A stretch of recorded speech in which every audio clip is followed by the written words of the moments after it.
Let's see if that is live. Let's just check this out. Okay, looks like we are live. Awesome. All righty. I'm going to dive straight in because I was super excited today. I came back from my walk and flicked on the television. I was having a cuppa and just checking a few things, and Pipeline was on. Pipeline, the surfing competition in Hawaii. Obviously, today's topic, facing fears.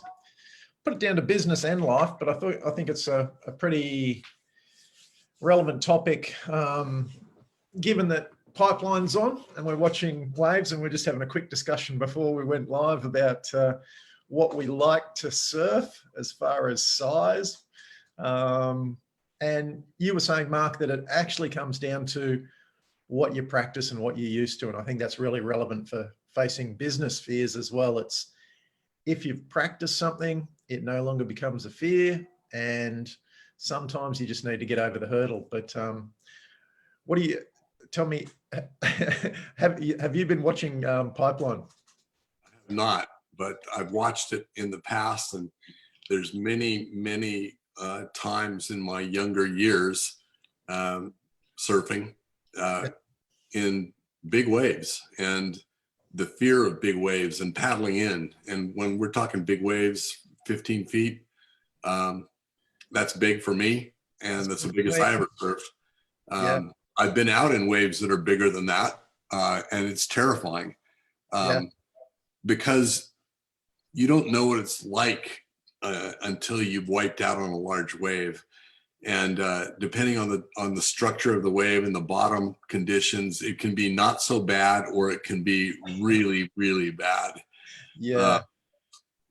And so the thing that I've learned, not just from surfing, but also, driving fast, not so much motorcycles, but cars or skateboards or bikes or anything like that, where you're going faster than is safe for you. The outer limits, or pole vaulting a higher height than you've ever been before, under conditions that you really shouldn't be jumping in, crosswinds and things like that. You get that fear that you can feel in your body. And a few years ago, I was doing a lot of work in the area of neuroscience. What happens in our brain? What happens when we're in a state of fight or flight? What happens when we're in a fearful situation? And there was a very interesting revelation to me, is that the area of your brain that lights up when you're in a state of fear and anxiety is the same exact area that lights up when you're in a fear of excitement and exhilaration. Well, the difference is, when you're fearful, you don't know what the outcome's going to be. And when it's exhilarating, you know what it's going to be like if you paddle into that perfect wave, no matter how big it is. It's funny. I'm sure plenty of people have heard the statement that the difference between fear and excitement is breathing. And they say that when you're in fear, that you're not breathing properly. You're not taking full deep breaths. But if you can notice yourself in fear, taking deep breaths turns that into excitement. Now, I'm not sure if that actually works, to be honest. It is. I'm sure that it relieves a bit of the anxiety in the moment. But right. It's funny how closely those two are, they're really in parallel. Fear and that excitement, or as you said, exhilaration. I know in my life, just in my water skiing background, even in surfing background, I'm a bit like yourself. Big waves really aren't my thing. I've probably surfed at the biggest, being towed in at about 15 foot, and that was absolutely petrifying. But fairly regularly surfed sort of 6 to 8 foot, maybe even 10 foot type waves. And there's part fear and there's part exhilaration. And coming into that, like, I find a lot of that difference, and I would imagine it's very similar in business. In starting something new, launching something, doing something different, is confidence. Yeah, it's really interesting. You're exactly right about the breathing. And this is what's happening from a neurophysiological standpoint. The amygdala, which is the area of the brain that's the reptilian brain, it's the oldest part of our brain. It's what looks out for our safety. It's the fight or flight. It's where the response comes from. And when you're in a state of fear, you're in a state of, I don't know what's coming. It's the fear of the unknown. That's where the anxiety comes from. Hmm. The amygdala, which is the part of the reptilian brain, it begins to release neurochemicals, which are cortisol and catecholamine. And those two chemicals that are released are what gives us the literal response of deer in the headlights, where you freeze, and you can't breathe, and you can't run. And it's the response of be still, be quiet. You don't want to draw attention to yourself. And that phenomenon is actually called amygdala hijacking. That'd, And in that'd, the process of that, I was going to say, Mark, that'd be the one where you're actually paddling out and you paddle over a big wave and you realize that there's three more behind it. you're dead meat. And you don't know whether to go out or go in. And I always go sideways because I figure that the wave's going to break and I've got a better chance if I go sideways. That's a good option.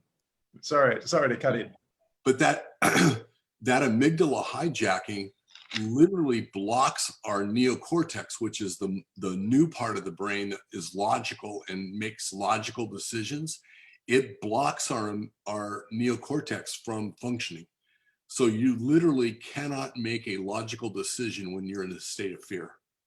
And so it's really powerful to understand how this works, because you can regain control of it by changing your breathing. And with changing your breathing, you're telling your amygdala, hey, it's okay. But it takes a lot of discipline to do that. It takes a lot of awareness. And,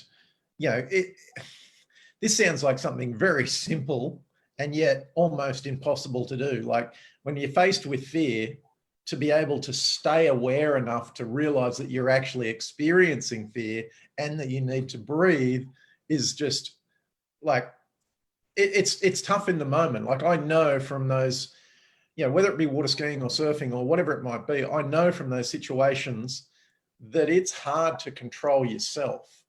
And this is so relevant for business these days. People turn on the camera and they go blank.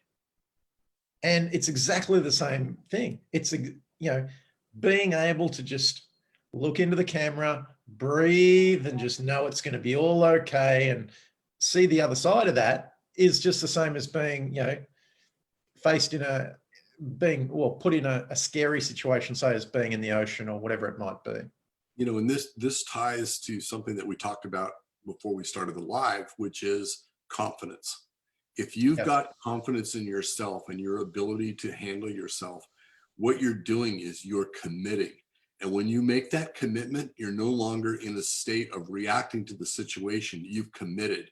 And once you're all in, you're going to be all in at the level that you normally function at.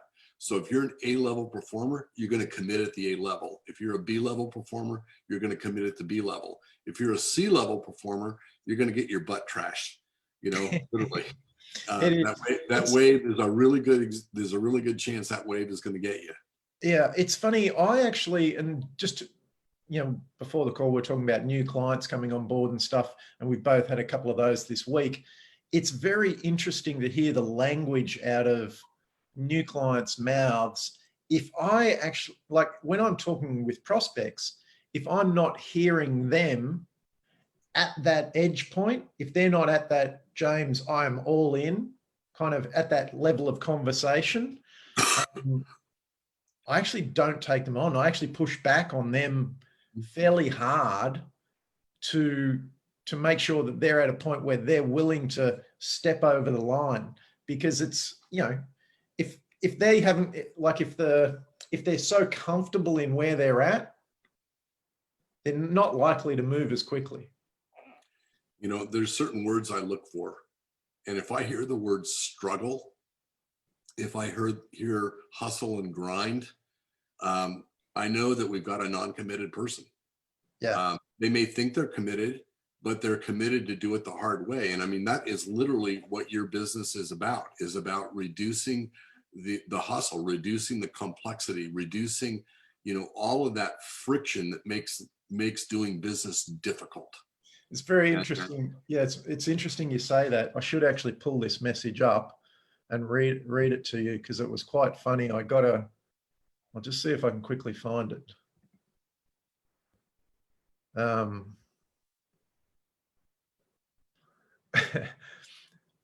I got this message from my new client that had come on board, and I'd given him some work to do. But he said, quick question. I kind of put myself on pause mode and just waiting for you to tell me what to do as far as trying to grow. I have my day in stuff I do, but I find myself having a little bit of time, which is nice. Are there any books that you would recommend that would go along with what we'll be doing? And my response to that is no. Just review what I've given you and think about your messaging. Think about your messaging. It's meant to be simpler. It's not about more stuff. Mm-hmm. It's so less is more. It's so fun. People constantly want more. It's like it is meant to be simpler. It is meant to be easier. If you're doing the right thing at the right time, it's always easier. If you look at how you spend your time, if you've ever done recording the time, how you spend your time, somewhere between 50% and 75% conservatively of your time is spent doing non-essential work. Yeah. And once you start letting go of that, then you're able to really spend the time where you're going to make a difference. And, when I come up to a client or a potential client that says, I'm just too busy, I'm just so overwhelmed, I just don't have any time, I can't do the lessons because I can't find time to do them. What that tells me is they do not have a clear vision of their exit plan. And the first question I always ask is, what's your exit plan? And they'll come back and they'll say, well, I really don't have an exit plan because I plan on working for another 10 years or 15 years, 20 years, whatever it is. And I said, well, you need an exit plan. And the exit plan doesn't mean that you're going to quit business. It doesn't mean that you're going to die. It means that you're going to move away from the activities that you're in right now. What's your exit from that activity level? And so that means that you're elevating yourself to a strategic position of thinking strategically about your business and not operationally or transactionally about what you're doing. And it may be getting your business to the point where it runs itself without you. It may be to the point where you sell it. It may be the point where you give it to your kids. It may be the point, that you decide that this isn't worth doing anymore and you cease operations completely. It's different for every person. But you need a clear idea of what your exit is, because like it or not, every option, every action, every event that you're doing business with is either moving you toward or away from your exit. So knowing where you are, beginning with the end in mind, is essential for simplifying and improving your business. This ties directly back to fear. Because I even had the conversation yesterday with my guys, and I was asking them, given what's coming ahead, what your goals are next year, your top tasks or milestones that you have to hit to actually achieve that.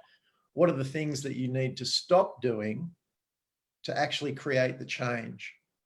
And I think this is a big one with where fear is concerned, that a lot of people are too scared to change.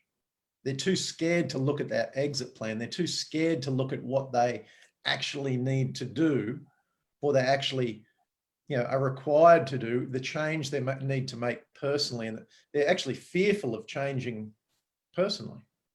And I think that's an excellent point, James, because I find that when I get into a conversation with someone that's in that state, they're in a state of denial.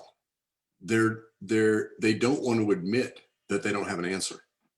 They don't want to admit that they're moving into an area that they don't have enough competence in or knowledge around. So they just deny that it doesn't exist. And to a large degree, if you look at the state of the world that we're in today, we can attribute a huge amount of that state in the world to the denial of what's coming, especially with all this COVID stuff. You know, like I'm in California and I'm under the lockdown, stay at home for the next 3 weeks thing. They shut everything down to the level that it was in March. And so I'm breaking the law today because I'm in my office. So it's like they may come, the police may come and knock the door down and the COVID police haul me out. But the thing is that it's really interesting in talking with people that have been thrust into this second wave of lockdown.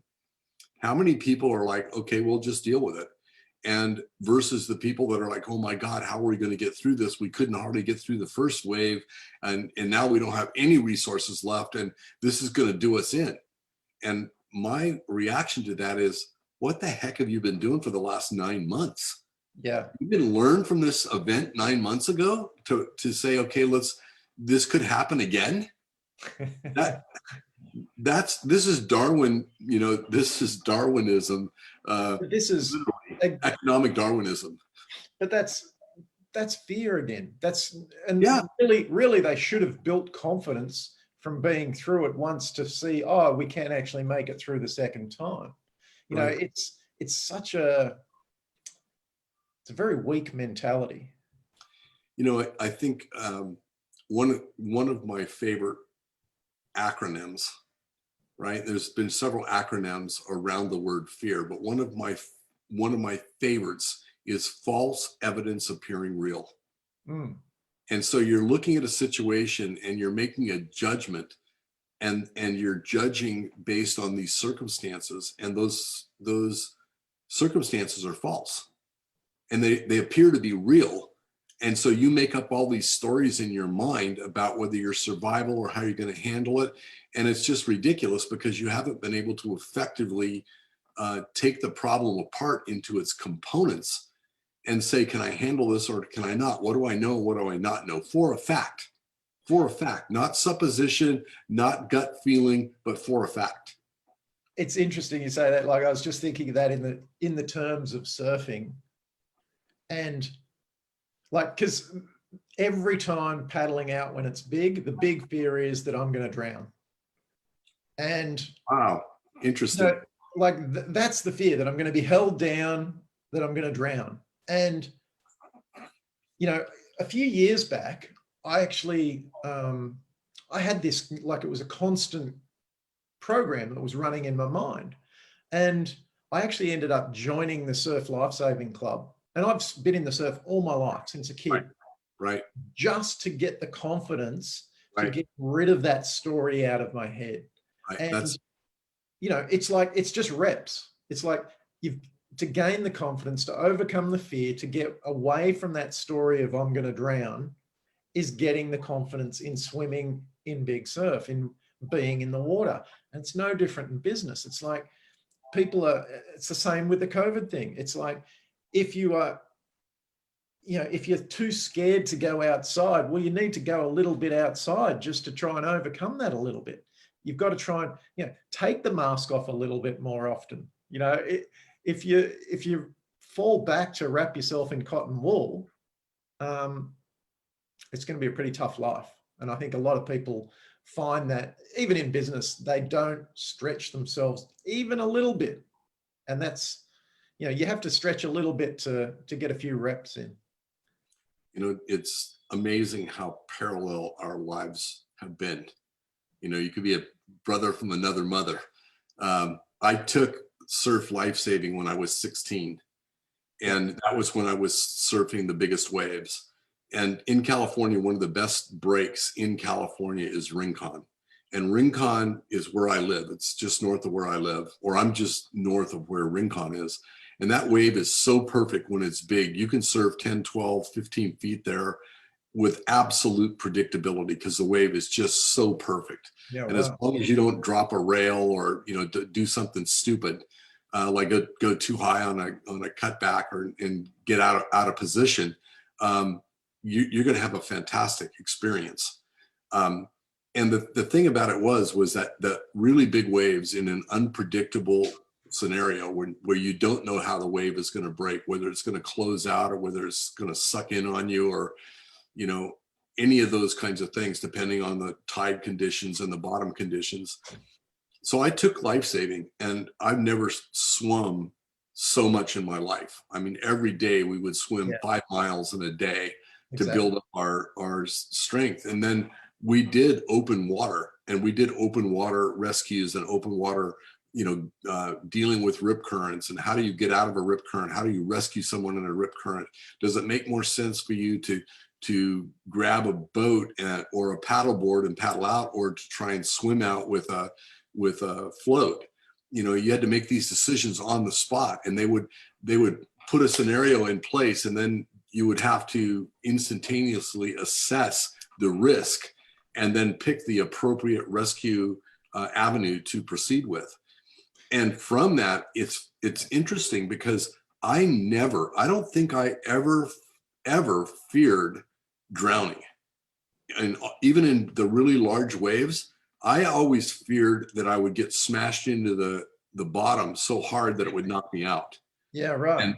And that's what I worried about most. And so it was, if I was going to wipe out on a big wave, how was I going to wipe out with the least damage to me? Yeah. And I didn't have too many really, really wicked wipeouts. Well, that's the thing. Even for myself, like, been out in fairly big surf, and I've never actually been held down that long. Like, I can hold my breath for a couple of minutes, and in the surf, I know it's a lot different. 10 seconds seems like a minute or two, depending on the size of it. But, you know, it's again, comes back to that being able to relax, being able to have the awareness of, okay, I'm in a fearful situation. I need to relax. I need to control my breathing. It's funny. I've been hitting the recovery center here a lot lately, and the recovery center's got hot pools and cold pools. Right. And being able to, you know, withstand the cold pool is really about controlling your mind. You know, it's really about having the awareness of what's happening in your body and being able to control your breathing. And it's funny to see new people come in or talk to other friends and whatever that have been, and the way they've been dealing with it, and knowing that, you know, in that situation, I can control myself. And it's the same. We all face these different things that, you know, kind of put us off kilter and put us in a position where we really have to slow down to think. Right. And, you know, it's interesting how people deal with different levels of fear. You know, like you said, some people shut down completely and stop. Others are able to deal with it and move forward. Others have to move slowly. But I think this comes back to having the confidence or having the awareness to be able to control what's going on in the mind first.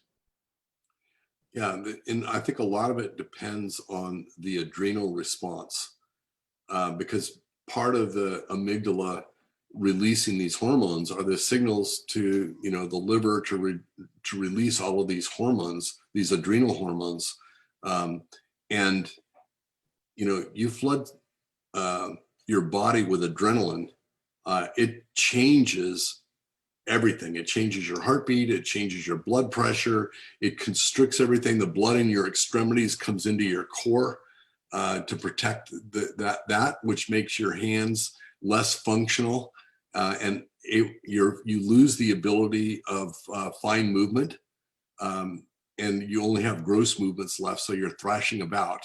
So there's a lot of stuff that goes on when you have a massive adrenal response or a massive amygdala response.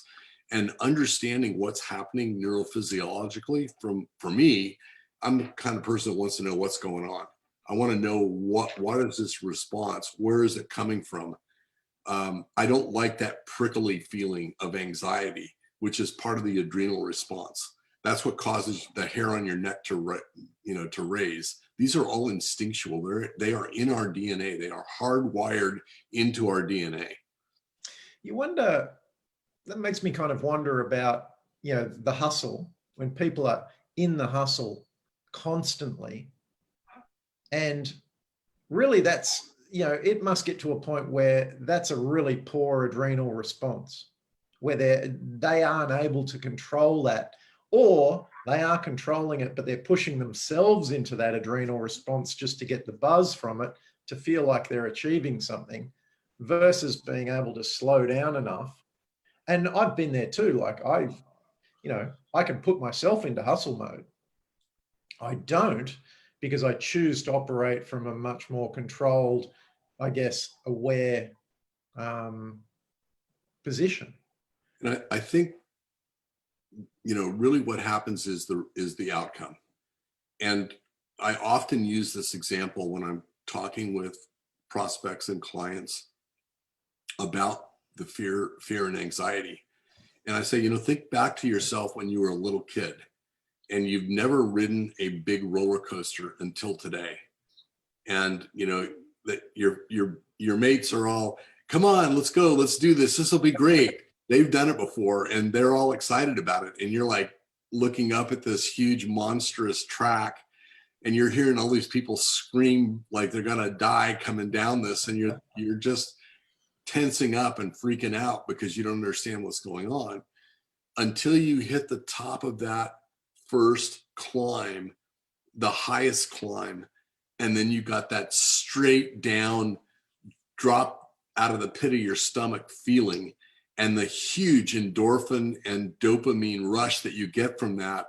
And then at the end of the ride, it's like, let's do it again. That was awesome. So you went from being fear and apprehensive to knowing and being resistive to being anticipative. And that's really where we want to get in business, is we want to get it to the point where it is so predictable and so consistent and so rewarding psychologically and mentally and from an emotional standpoint that we crave that endorphin rush of business. And I just look at this and I look at all of the elements that are part of that exhilaration of closing a deal or doing a big deal or getting a great new client that you've been that you've been wanting for a long time. And now as I'm getting older, the thing that exhilarates me is connecting with collaborators, somebody that's a world-class thinker in their area to be able to collaborate with, because that's really where the power comes from. It's interesting, just in what you were saying there, I wanted to go back to pointing out the 3 C's. And it's like, when you're surfing and it is big, it takes commitment. Well, at first it takes courage to paddle for that big wave. And it takes commitment, right, to stand up to your feet and surf that big wave. And then there's confidence when you kick off the back of it and you've made it. And it's the same in business. You need courage to start, commitment to just, take that extra step once you've started. And then confidence comes from actually, taking a few steps down the track. Whereas I think everyone wants to have the confidence first and the commitment first. It really does take that bit of courage first. And, having you only have to paddle out, in big surf, and, you start paddling into a big one, and there's a lot of courage there. The anticipation of what's going to happen. Am I going to make it to my feet? Am I going to crash? Am I going to be, pushed to the bottom? You need courage to start, and it's no different in business. And then you need commitment to continue. Once you have a bit of courage, it's easy to actually, push through a few more, go a little bit further. And with that comes the confidence to repeat it. But that's a never-ending scale. It's that you go through that courage, commitment, and confidence. And then it's almost like it starts again and you've got to find that courage again. So that's a great analogy. And I'd like to add on to that, to build on that. Courage is paddling into, or paddling to get into a big wave. Yeah. Commitment is knowing that there's a whole set behind you, with each wave being bigger than the one you're paddling into. And commitment is the last two strokes to get into the face of that wave to the point where you're all in, and now you can drop in. Because if you don't commit at that point, you're going to get pounded with the waves right behind you. You're so right in that analogy. Holy, I hadn't even thought about the waves behind, but it's very true. And like, this is the thing in business. It's like, it's no different. Like, I'm actually helping a lady out with a launch that she's doing, and she came to me. She was like, I want some advice, and went and met with her, and she was umming and ahhing on a few things like dates and different stuff. And I was like, you've just got to have the courage to commit to a set of dates. You've got to kind of turn away all options. You've got to be able to go, okay, I'm going to do that on that date, and that's all there is to it. And you can't worry about what happens around you. And it's the same in the surf. It's like, if you're paddling for that wave, you've got to kind of block out what is behind you, and you've got to go for that wave. You've got to be all in. It can be a scary time just to make a decision. And this is what I find with a lot of clients. It's like just making a decision and following that decision through, having the commitment to actually, okay, I'm going to do that, and I'm going to see it through. I had a guy this week, and he has been umming and ahhing, I will say, for the last few months. He's been going back and forth on a few different things, and I've just been saying, look, just go down this one path. Just follow this one path. That's all you need. And there was a few different options on the table. And it's just like, just follow the one path. A couple of weeks back, he actually locked in on that. And he will now do $1 million in about 14 days. It's an incredible result. And a lot of people will hear that and go, oh, it's big numbers. And it's like, there's a lot of pieces behind that. I'm not saying it's easy just to create $1 million in a fortnight. There's a lot of pieces behind that, having that happen. But the real piece was him committing to just one path and being able to follow that through. And, I got a message from him the other day saying just how easy it is. But commitment, not always so easy. It's that anticipation. It's the anticipation of the unknown. When you talk about commitment, we're talking about, surfing large waves. In the business world, it would be entering into business into a different level of competition, a different level of average sale, a different level of average deal size. And you're looking at it from the standpoint of the legal consequences, the contractual responsibilities, the legal implications of a complex deal, especially in things like real estate. All of these factors come into play. And someone that is, in the US, I don't know how it is down there, but good lawyers here are $600 an hour and up. And my brother is really, really smart when it comes to real estate and finance. And he's younger than I am. He's a year younger than I am. He's unbelievable, the deals that he's done. And I'll never forget one time he was talking to me about a deal, and he goes, well, I made $500,000 today. And I go, how did you do that? And it cost me $5,000 to do it. And what he does is he looks at deals that everybody else is afraid to do. So I'm looking at waves that are too big to surf, right? So he's looking at deals that are too big to do, and they're too complicated in terms of the legal strategies and the taxation. Usually from the taxation standpoint is what people are afraid of. And so what he would do is he would pick deals that were really gray. They weren't black, they weren't white, but they were very gray. So they could be interpreted either way. And he would do his homework, and he would find the law firm that had litigated court cases around that type of deal with the IRS and that had never lost.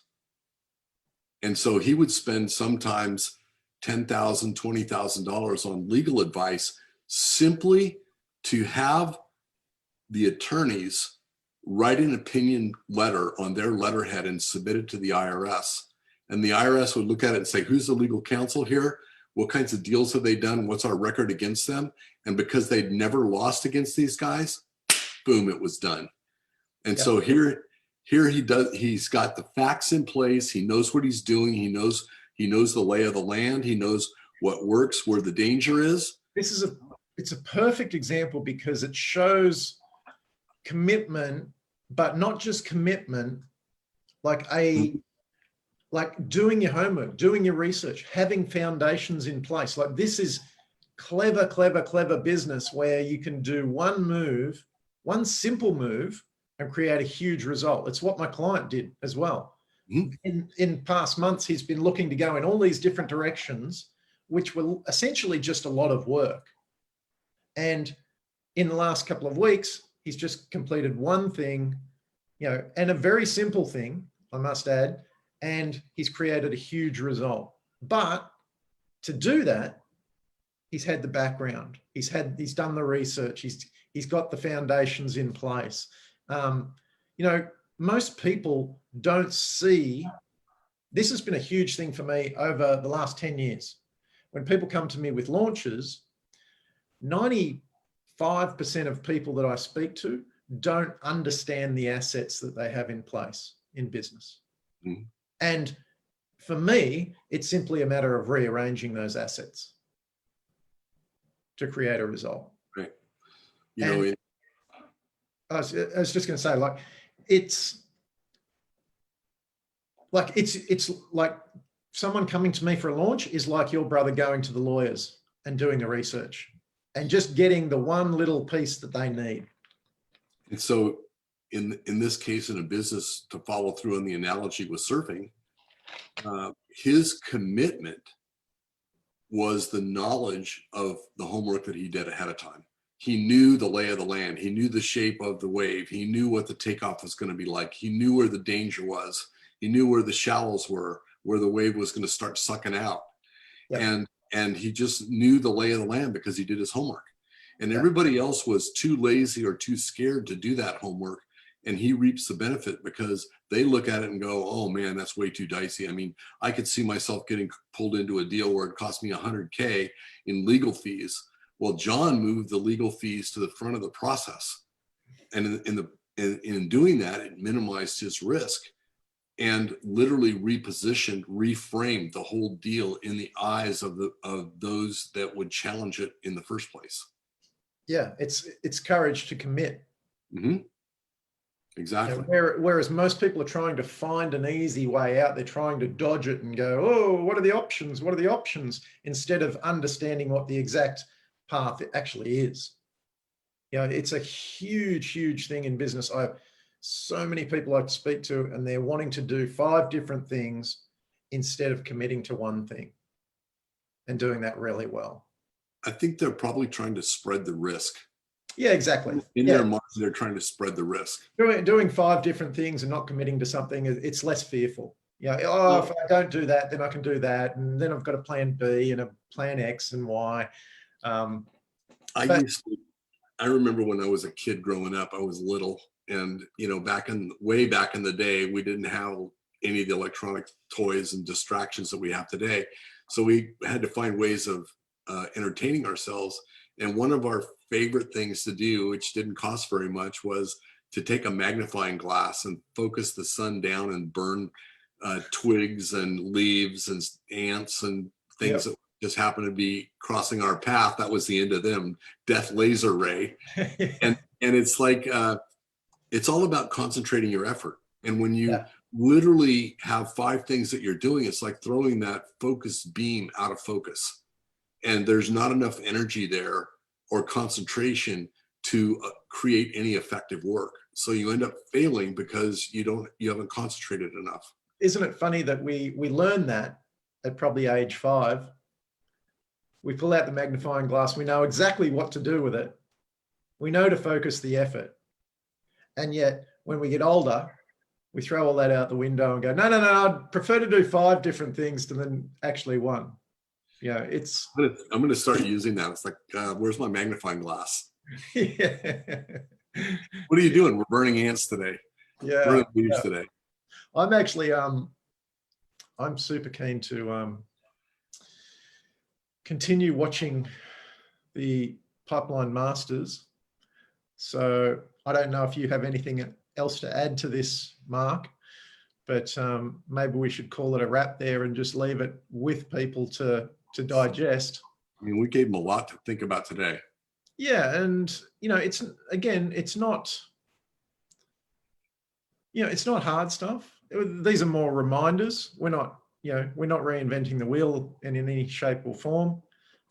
These are just reminders for people to take on board and just have a look at what they're doing for themselves. Like, as I said, I had a meeting with my guys yesterday, and there was one question, given what's coming ahead next year, what are you going to stop doing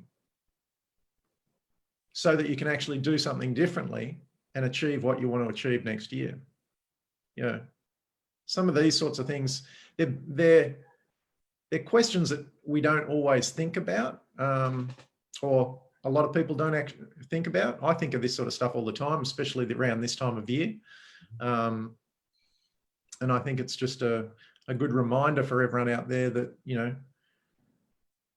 we don't have to be so fearful of, what's down the turnpike if we do a little bit of homework and if we focus. It's one thing I think that my parting words or my last words here would be that, in keeping in line with your entire business philosophy, is that we need to create a mind shift. And the mind shift is moving from work hard, get ahead, to work less and get ahead. And so when I work with my clients, what I tell them is, okay, this is going to really do a number on your head, because you're not going to know how to do it. You're not going to know how to approach it. But once you approach it and once you understand it, it's going to free your mind from the matrix, right? Free your mind. Yep. And that is this: if you want to double your business, you have to work half as hard. If you want to quadruple your business, you have to work as quarter as hard. Yeah, 25%. So it's an inverse relationship of effort to outcome.